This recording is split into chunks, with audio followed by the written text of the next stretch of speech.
Come check out this house for $520,000 with 4 bedrooms, 2 baths, 2,500 square feet, and it built in 2019. And today I'm gonna take you on a full tour. So starting off, as we walk in, we get this nice windowed door. And here on the left, immediately you get the office with these big glass windows. And then you have this big long hallway. I'm not a huge fan of this hallway.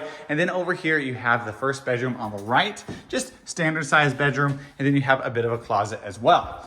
On the right, you have a bit of a mudroom space, and then you get your 2-car garage.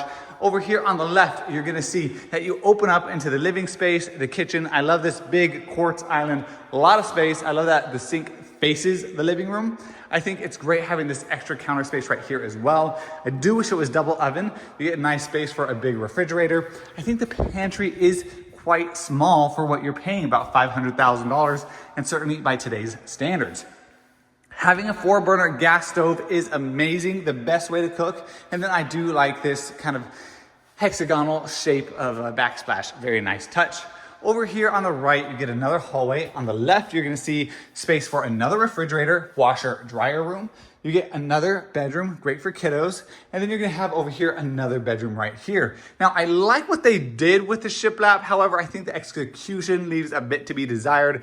It does feel a bit DIY, but I do see what they were going for, and I like the idea of it. You have another bedroom or bathroom right here, and then coming around back through the living room, you're gonna get these 4 windows essentially with the door. You get your gas fireplace, mounting hardware for your TV, and then you do have some space out in the backyard. Not a ton of space, but enough if you have a dog. Just be mindful of some standing water that you're getting right here, and also you're gonna have all the neighbors in the back.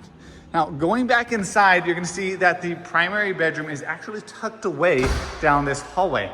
You're gonna have a little bit of a cove, a nook where you can put some sort of a decoration.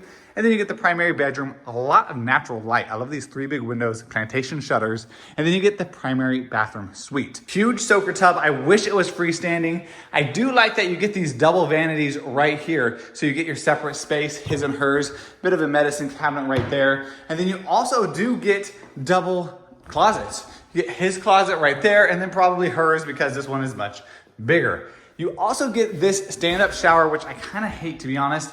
Only 1 shower head. It needs a rain head and another nozzle or something around there somewhere. You do have a water closet right there, and then another linen closet. So at $520,000, let me know if you think this house is worth it.